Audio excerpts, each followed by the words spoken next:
explore the dark world right now, which is... Humanity. Look how far you've fallen.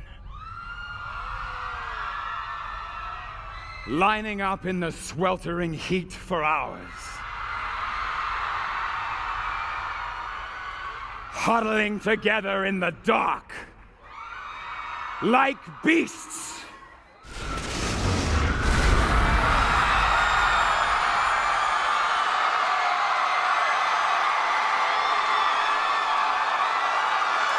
Fan service.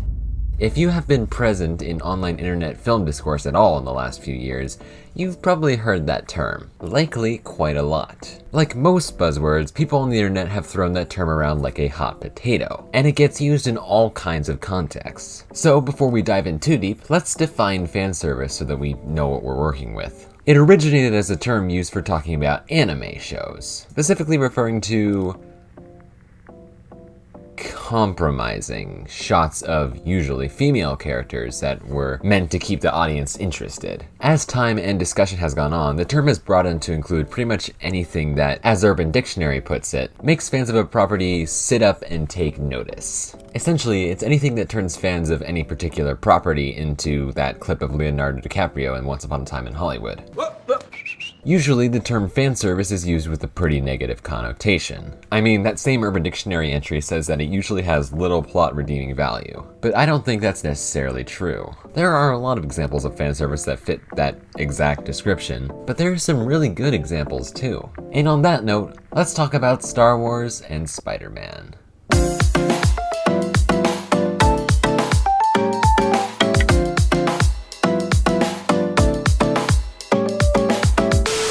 Spider-Man and Star Wars are franchises that, on the surface, seem really different. One is a space opera fantasy that takes place in another world, while the other is a relatively grounded franchise about a kid with special powers. Though depending on your definition, both of those could apply to the other. But structurally, these franchises are a lot more similar than people might think, at least from a movie perspective. They both have an original trilogy of movies that is pretty widely loved. They both have a second, rebooted franchise that was pretty universally hated when it came out, but has since been favored more positively by the current fans, and they both have a controversial third trilogy helmed by Disney. Examining it even further, those two third trilogies have a lot of similarities as well, at least in regards to fan reaction. The first movie is usually the most harmless and generally pretty uncontroversial, and the second one in both franchises has two camps, one which completely loves the movie and the other that absolutely despises it. However, the reaction to the third movie in each respective trilogy couldn't be more different. The third movie in the so-called Spider-Man Home trilogy, Spider-Man No Way Home, is almost universally loved or at least enjoyed by the entire fanbase, while the third movie in the Star Wars sequel trilogy, The Rise of Skywalker, is almost universally disliked. Even then though, those third movies are still similar in the fact that they are both known for heavily employing fan service. There's this TikTok I can't find, so I'm really sorry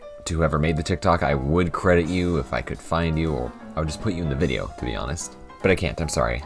So, Anyway, this TikTok put the situation really well. It said something along the lines of, No Way Home feels like good fanfiction, while The Rise of Skywalker feels like bad fanfiction. But why is that? Why is No Way Home perceived as so much better than The Rise of Skywalker? And what can that teach you about storytelling? That is what we're here to find out. To begin with, I want to look at a lot of the little details of these two movies before we examine the bigger picture. I think that we'll find some rather revealing patterns. Starting off, there's dialogue in both these movies that is directly meant to be a reference to a meme, interestingly enough. In The Rise of Skywalker, Palpatine says an iconic line from the prequels. The dark side of the Force is a pathway to many abilities some consider to be unnatural. The dark side of the Force is a pathway to many abilities some consider to be unnatural.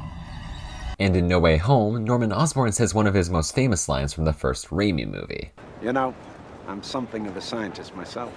You know, I'm something of a scientist myself. These two scenes, when compared, seemed almost identical. However, the line in The Rise of Skywalker was received very harshly, and the line in No Way Home wasn't. Why was that? Well, the most important factor here is context. In No Way Home, the line is set up as something of a joke. In the scene in question, Peter Parker is trying to think of a way to cure the villains of the conditions that drove them to evil. While he's brainstorming, this exchange occurs. I think I can help you guys. If I can fix what happened to you, then when you go back, things will be different, and you might not die fighting Spider-Man. What do you mean, fix us? Look, our technology is advanced. I can and help I'm... you. You know, I'm something of a scientist myself. It's an offhanded comment that isn't at all important to the story. It's more like an Easter egg. It's fun for the people who get the reference, but it's not incredibly important to the story. In contrast, The Rise of Skywalker does almost the exact opposite. In Rise of Skywalker, the filmmakers chose to bring back the old villain Emperor Palpatine, presumably to replace the last main villain Snoke, who was killed in The Last Jedi. However, the problem is that Palpatine is dead. He was killed by Anakin Skywalker in a pretty spectacular fashion in the climax of Return of the Jedi. Besides being a huge part of the already established arc for Anakin, that death was a pretty hard thing to come back from. So it's going to be challenging to effectively sell his return no matter what, and they still managed to fly below the bar. Essentially, they start the movie by just saying he's back now. They have Kylo Ren to go to find him using what's something called a Wayfinder, and then when he asks Palpatine how he's back, Palpatine replies with the line. The dark side of the Force is a pathway to many abilities some consider to be unnatural. And not joking, that's the only explanation that we actually get in the movie. Oh, okay. And yes, I know they explain it further in the books, but you shouldn't have to read a book to understand something that's going on in a movie, especially if the movie isn't adapted from something. Movies should be able to stand on their own. So in contrast to No Way Home's meme line comeback, which was just an offhanded reference meant to be for fun, The Rise of Skywalker's line callback is equivalent to the filmmakers doing something that is incredibly impossible by the rules of the story they're writing, justify it by saying, and then jangling keys in front of the audience's face in order to distract them from the bad writing. And all of this can be found from just one small moment in the movie. There are lots of similar comparisons to be made on a similarly granular level.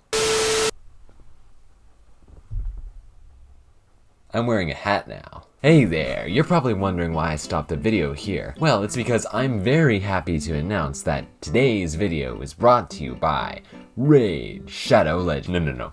Of course not. But I do have something to promote. A little while ago, I was reached out to by fellow YouTuber Pillar of Garbage, who makes some great video essays. He wanted to let me know that he was putting on a YouTube video essay event called #SaveTheYostverse, or is it Yostverse? Hoping to have it done by the 21st of May. The Yostverse, from my understanding, refers to the animated universe which is home to, among other things, the cartoon Avengers Earth's Mightiest Heroes. I love doing video essay events, especially themed video essay events, so I would have loved to participate in this, but I just don't have any kind of connection to Avengers Earth's Mightiest Heroes at all.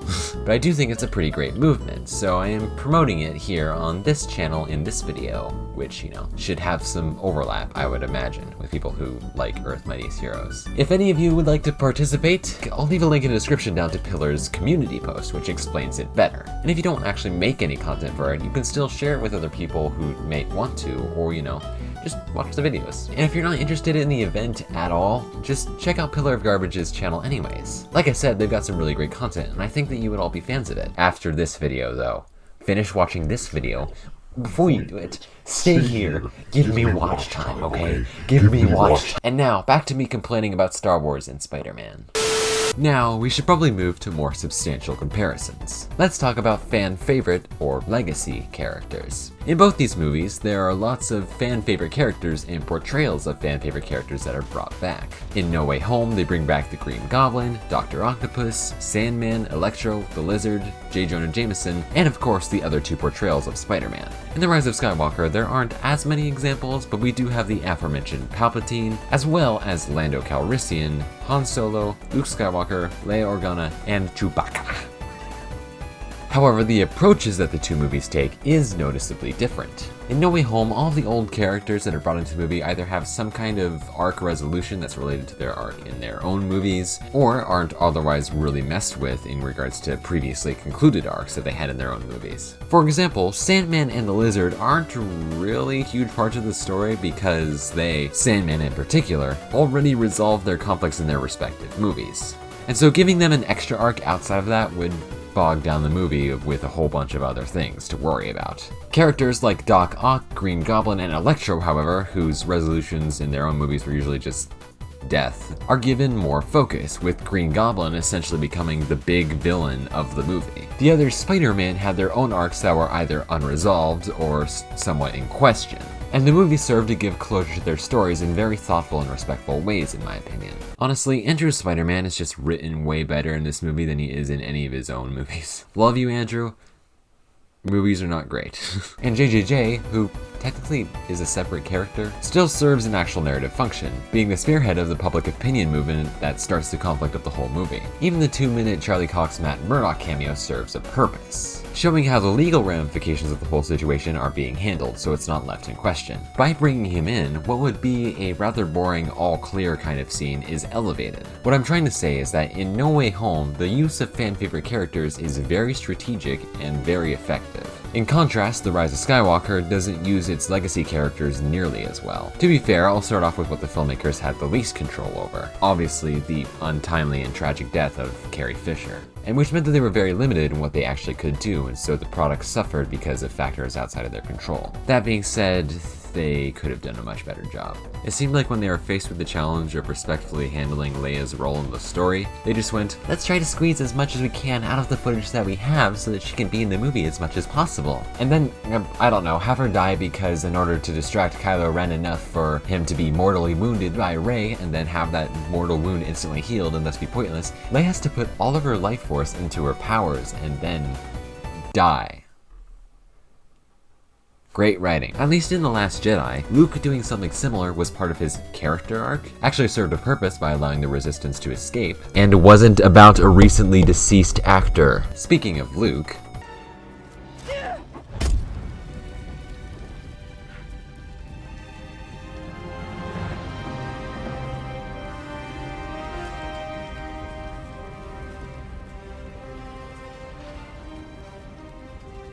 Jedi's weapon deserves more respect.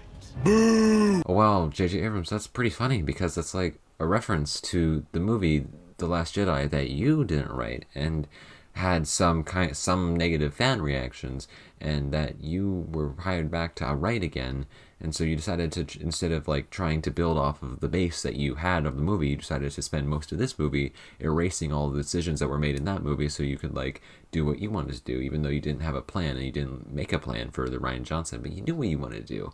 I saw what you did with Kylo's helmet. You're not slick. Anyways, Luke is fine in this movie. He's relegated to like 2 Force Ghost moments. He doesn't do much besides reference The Empire Strikes Back and then save Rey from her 2-minute darkest hour so that she can go off to fight Palpatine on his secret planet where he has a bunch of clones and stuff and a bunch of super duper uber powerful Star Destroyers, which somehow supplanted the First Order.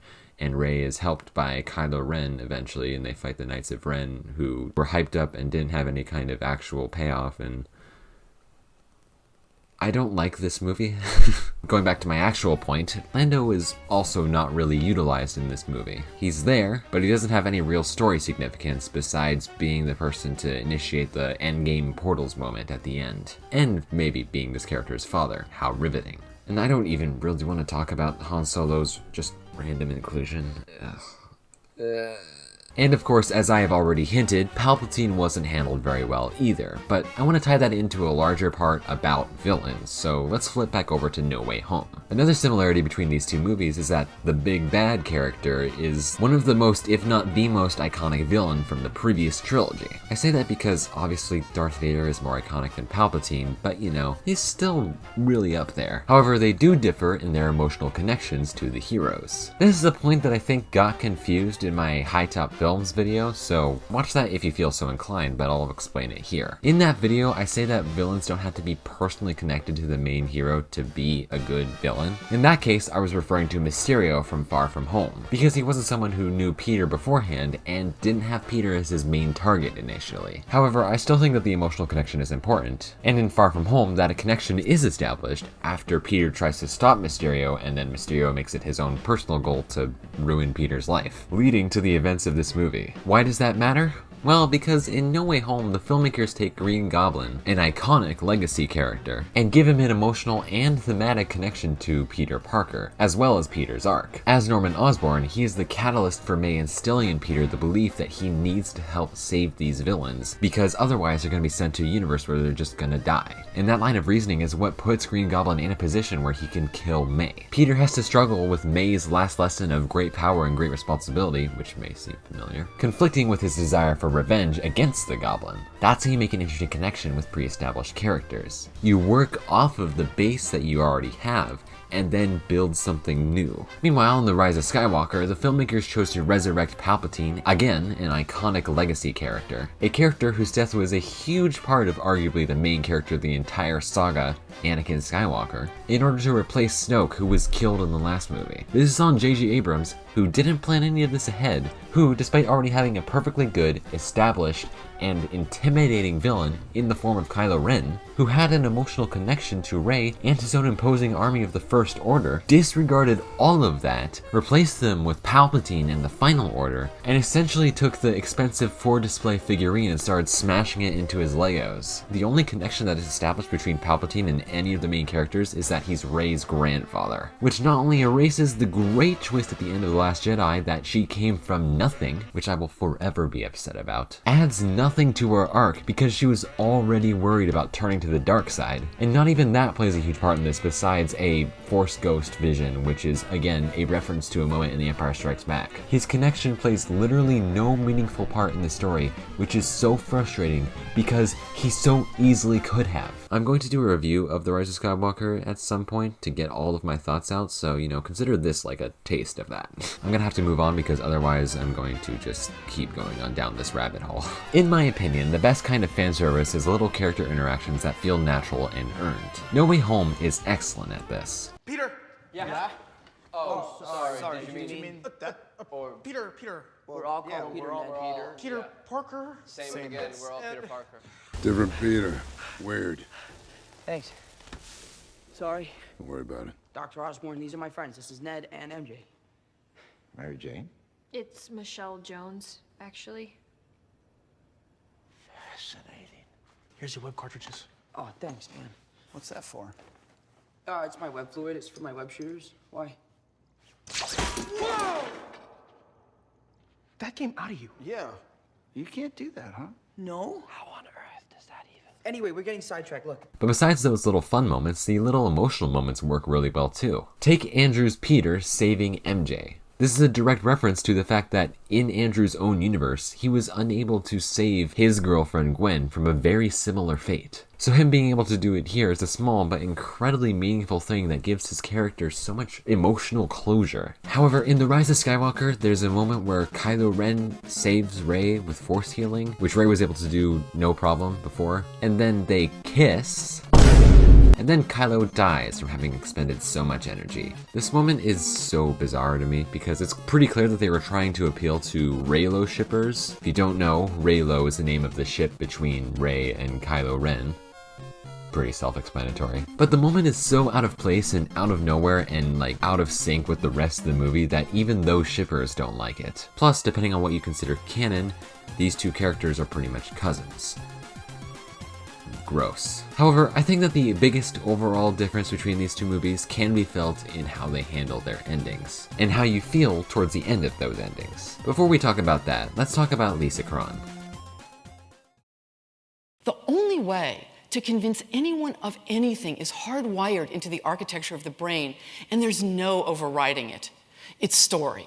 It's Roseanne, it's To Kill a Mockingbird, it's cleaning product commercials. We think in story because story provides a context for the facts so we can make sense of them. It's this very subjective process that gives the meaning, triggering the emotion, the feeling that then silently guides our every action. Lisa Cron is an author who writes about authors. Her book, Story Genius, How to Use Brain Science to Go Beyond Outlining and Write a Riveting Novel Before You Waste 3 Years Writing 327 Pages That Go Nowhere, besides having a monstrous title that is a beast to transcribe and say, contains some of the best writing advice I've ever received, and has helped me understand stories in a way that I never could before. In particular, she talks about this idea of the inside story. Most people think of stories as a series of events that happen, like Marty McFly going back in time, or Will Byers going missing, or Palpatine somehow returning. So when differentiating between good stories and bad stories, we tend to assume that there's just some kind of innate quality between those two that makes the series of events work. But as Ms. Cron said in her TED Talk, stories are how we communicate, so on some level we understand that the best stories have some kind of message or point. And that message usually comes from the emotional journey that the audience and characters go on. This is what the inside story is. It's the human element. It's the internal arc. It's the invisible third rail that keeps you reading and keeps you watching a movie and keeps you hooked, line and sinker. It's why the best writers, while maybe not fully being able to grasp it, understand that themes are not just for 8th grade book reports. I still cannot believe that that is a real quote. And it's the main reason why No Way Home works and The Rise of Skywalker doesn't. I mean, at the end of the movie, if I were to ask you what was the point of The Rise of Skywalker, could you honestly tell me a full-fleshed answer? Sure, it's about Palpatine trying to take over the universe, but there's no ideological reason why. He's just a cackling shell of his former self. Rey doesn't have any real arc besides, oh, I might be evil, but I guess I'm not, so. And the rest of the characters are either pushed to the side or given a similarly simplistic black and white makeover. The slow conquering fascist regime of the First Order, which at least is interesting in that it connects somewhat to real-world history, is supplanted with a big army of super space lasers headed by an evil wizard. There's no third rail to keep you interested because it doesn't focus at all on any kind of ideology or the characters. No Way Home, on the other hand, is full of themes. Themes of consequence, empathy for friends and enemies, loss, and that the world won't reward you for doing the right thing, but that you must continue to do the right thing anyway. Every character wants something, every character has an arc, and every element is thought about with care for that inside story that keeps us watching. It's the exact opposite of what The Rise of Skywalker does, and honestly, it's beautiful. God, I sound so pretentious. So what really is the answer to the question, why does the fan service in No Way Home work and not the fan service in The Rise of Skywalker? The answer is simple. One focuses on being a good story first, and a source of fan service second. The other relies on fan service as a crutch to support its lack of compelling story. Because at the end of the day, the ultimate fan service is putting in the effort to make a good movie. Thank you all so much for watching. This has been ruminating in the back of my head for a long time, and I sincerely hope you enjoyed it. If you did, feel free to like the video, comment, share with your friends, or even subscribe if you're feeling generous. It's honestly the best way to support this channel and helps me keep the motivation to keep making this content, so. Don't forget to check out Pillar of Garbage's Avengers thing. Again, that's gonna be linked down below, as well as my own socials. I got the Instagram, I got the TikTok, I got the Discord server, I got the Letterboxd, etc, etc. And of course, always remember to get 8 hours of sleep. And I guess I'll see you in the next video. Bye.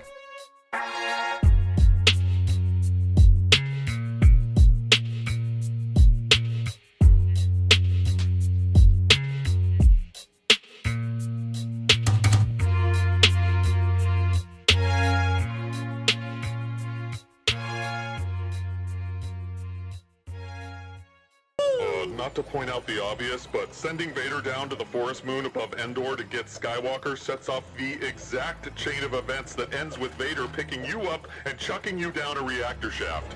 And there's no coming back from that.